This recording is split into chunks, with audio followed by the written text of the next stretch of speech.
Hey guys, want to do a state of my collection today.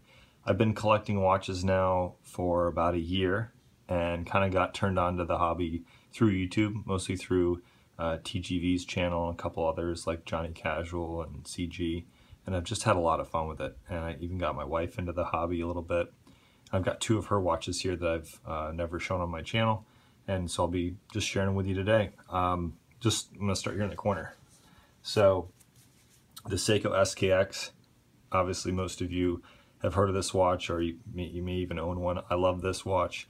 It's it gets a lot of wrist time from me. I probably end up wearing it about 1 day per week, and I have it on my the Miltat curved end oyster bracelet. It's a great bracelet for the SKX.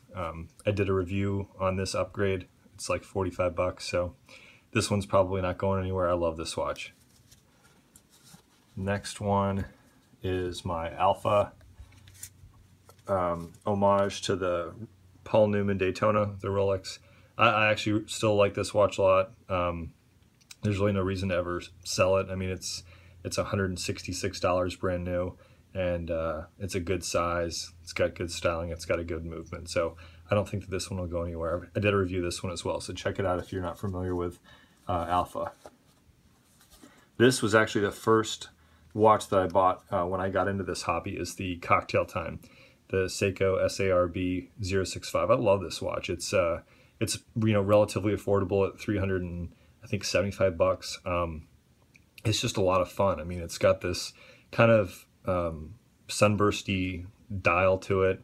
Looks great on a brown leather strap. It's a cool watch. It's one of my really only I guess you could say quote-unquote dress watches, and so it definitely gets a lot of wrist time. I'd say I wear this one probably about 1 day per week as well.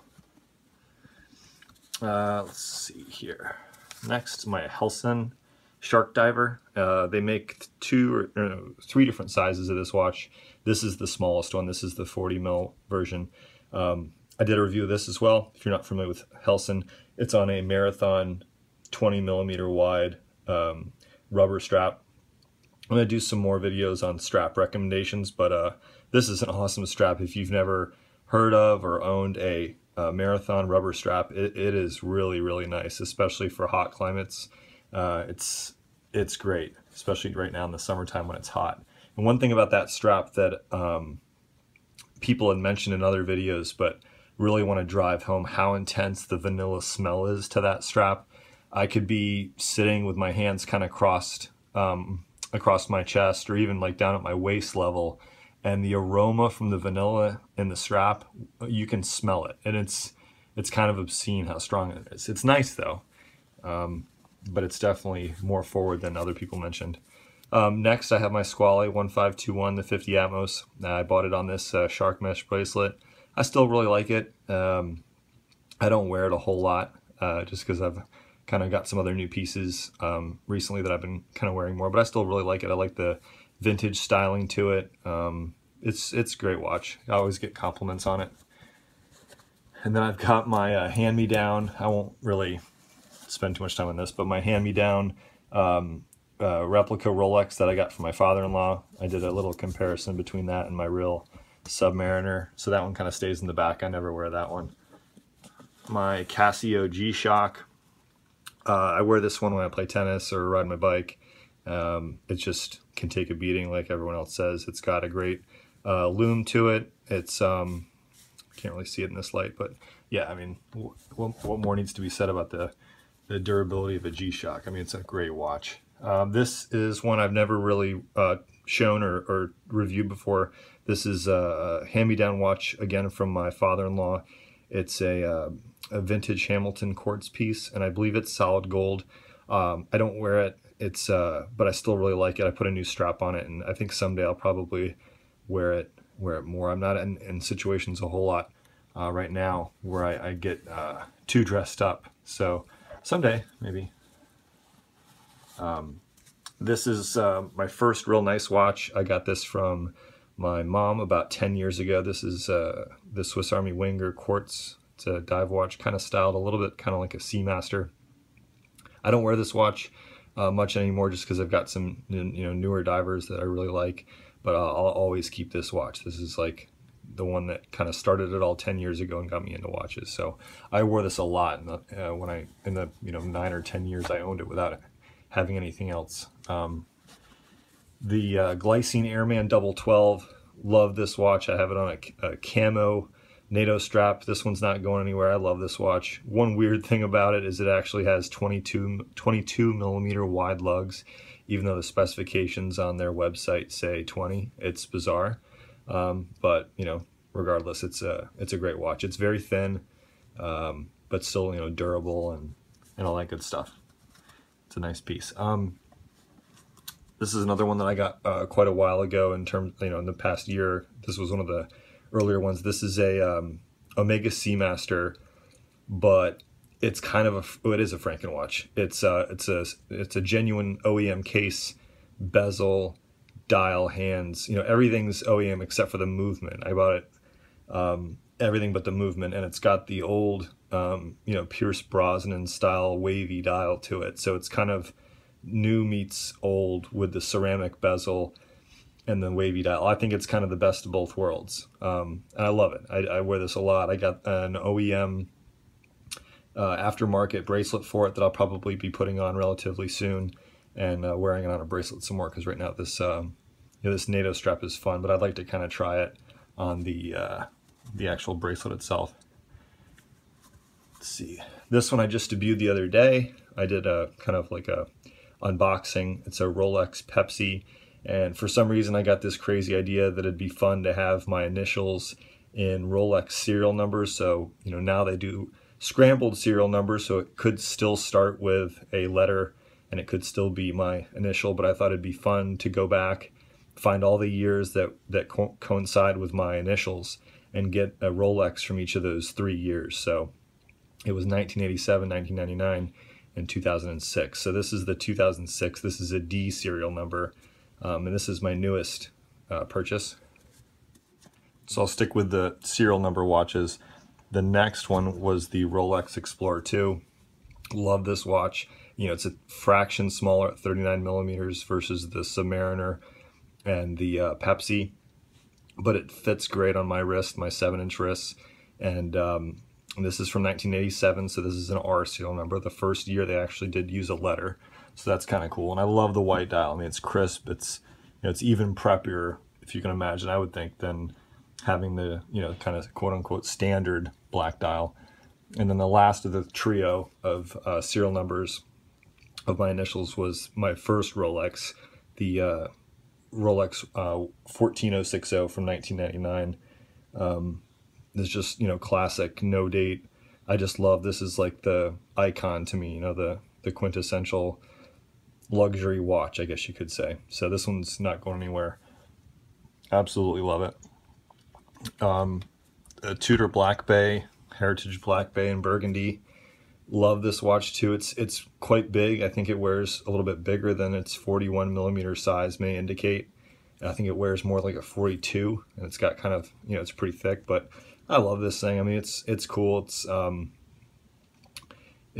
got that burgundy color, which sometimes you have to kind of think about what you're going to wear with and see if it may clash. But it's still really fun. I love this watch, and I love the snowflake hand. So I don't think that one's going anywhere. The next one is my Omega Speedmaster Professional. This is kind of the the plain Jane one. It's got a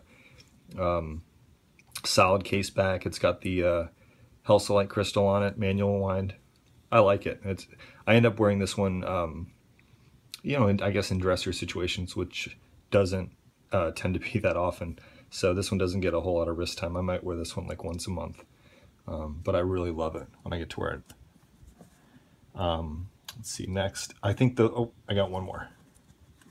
So then the other one that I revealed our unbox the other day with the Pepsi was the root beer.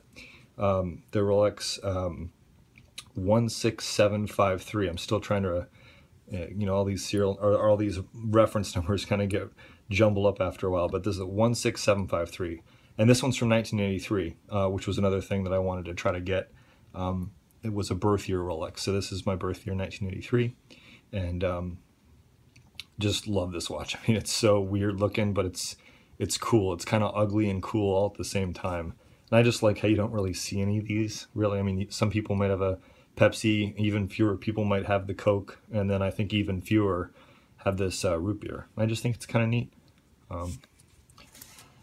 Now we'll move on to my wife's watches. She has two. She keeps it simple. She has a this is a 36 mil date just with the white gold fluted bezel, stick hour mark or stick hands, stick hour markers. Pretty classic. She wears this every day, pretty much every day. Yep. And then the other one here is a this one's kind of a unique piece. It's a 36 millimeter Audemars Royal Oak, but it's a quartz piece, so it's actually a really good value when it comes to, you know, one of the bigger luxury brands, and it being, you know, an all gold piece, like gold bracelet, gold case, and all that. You know, it's about two-thirds the price of the automatic version, and you don't have the, you know, the crazy service costs that we've all heard about with Audemars. So she wanted something kind of from that upper echelon, and this was one that I thought would be kind of cool for her. She's not like a really big movement geek like, you know, I am, and I'm sure some of you are, so she didn't really care that it was quartz, and that's fine, that's cool. So that's my collection. I'm going to move the camera up here so you can kind of get a glimpse of it. So what do I want to do going forward? I'm not really sure. I just kind of am still in awe of being able to have a Pepsi and a root beer and get those, you know, relatively recently and close together. So I have so many sports watches. I really love the sports watches or the dive watches, and kind of, you know, I'm working a lot these days. I don't go out and get dressed up too much, but hopefully eventually that'll change, and I don't have to work quite so much, and I can go out more and wear dressier pieces. So I think my next kind of set of purchases will probably be more dress watches.